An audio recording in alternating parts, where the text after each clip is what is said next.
Oh, welcome back to another Wildlife Wednesday. Today we're out here just by the Nature Center. I'm going to be taking you through a few things, showing you around, and hopefully we'll be able to... What? Is that James again? James? Is that... What's going on here, James? Oh man.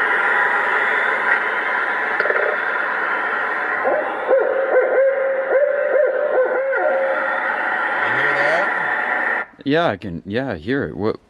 Why are you playing Owl Call, James? Well, we're trying to get the attention of some owls. I'm really just testing this out, and right now we're really just provoking the crows and jays around here who don't like the noise of owl calls, one of their arch forest nemesis. But for now, I'm testing this out because I'm hoping one of these evenings we'll be able to take this out here as the winter months come around, and we're going to play owl calls and do a little owl prowl and see if we can get some owls to come by the nature center and do some calling back and forth with them.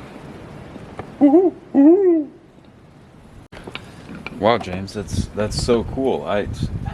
I've always wanted to see and hear and learn about more owls out here. Is there anything you can show me? Well, here, I'll give you a little tour of our owl exhibit that we got going on in here, and why don't you come in and check it out.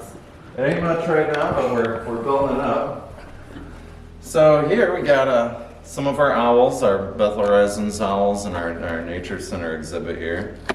And I'll just start off by telling you, owls are a whole family of birds. So they come in all kinds of different shapes and sizes. It's family Strigidae, and we've got big owls, small owls, owls with really large wings, tall owls, heavy owls, and I'll just start off here by telling you a little bit about this guy, the great horned owl.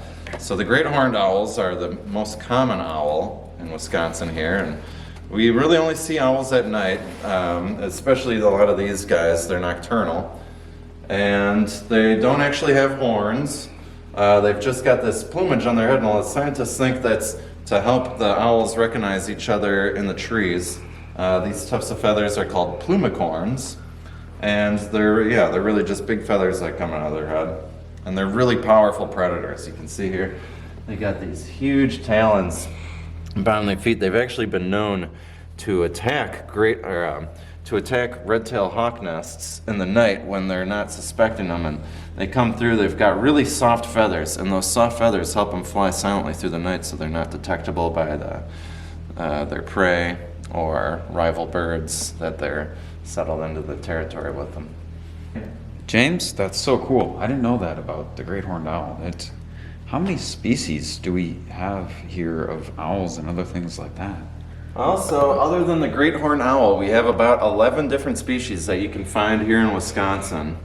And these four are actually probably the most common. So we'll move the barred owl here. Gets his name because on the plumage it kind of looks like bars, and they have that so they can camouflage in better with the surrounding trees. Barred owls, you might know, are famous for having the call that sounds, "Who cooks for you?" So it kind of sounds like "Who cooks for you?"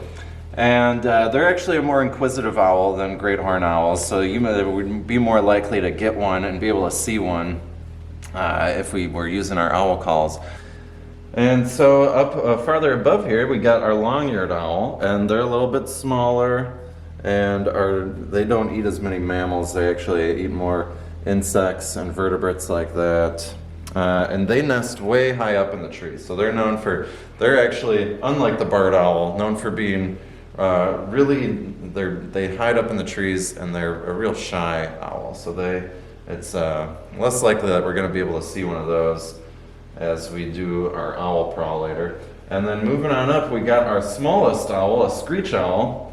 And they don't actually screech, they actually make these kind of trills and do that and call to each other. And they actually like to live more out in the prairie areas, so they like wide open spaces, and you'll see them perched up sometimes on the ground, sometimes the lower part of the forest, and they like to glide across looking for more insects and invertebrates, not so much the mammals, as those are really what the great horned owl and the barred owls eat. Here, James. Well, as you can see here, these are snowy owls.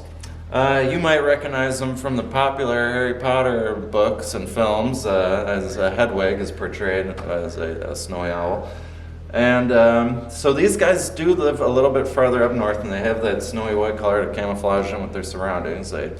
They're actually more active during the daytime than other owl species, so you'll see them out flying over the ground, and they have a really acute sense of hearing as well. And so, cool fact about owls, their ears are kind of asymmetrical on different sides of their head, and they've got this really sensitive hearing, and so they hunt lemmings. And actually, snowy owls' diet consists only strictly of lemmings, which are these little Arctic rodents that live up in the high north, and they will swoop really low to the ground and listen for lemmings in the snow, and then can double back and actually, when they can hear the lemmings tunneling underground, will go and use their talons to clench onto the lemming under the snow, yank them up, and that's their meal for the day. You know, James, thank you so much for teaching me this incredible amount of information about all these owls that I had no idea about before. Is there any way is there anything that Bethel will be offering related to owls in the upcoming months? Yeah, funny you should ask, Jacob. So we're hoping to put on an Owl Prowl later this year, sometime in December or January during the winter months when the owls are really active. And so you can come out, and you can too. If you look online, we'll have more dates set in the coming future here, but this is just a fun little preliminary way to get acquainted with some of these birds. I know owls we really don't think about as much because they're nocturnal, you don't see them out as much, but we have such a variety of species out here that all serve a unique purpose to the ecosystem they live in, and it's just really cool to be able to get acquainted with some of the natural wildlife around here, and especially some that we might not think about as much, owls being one of them.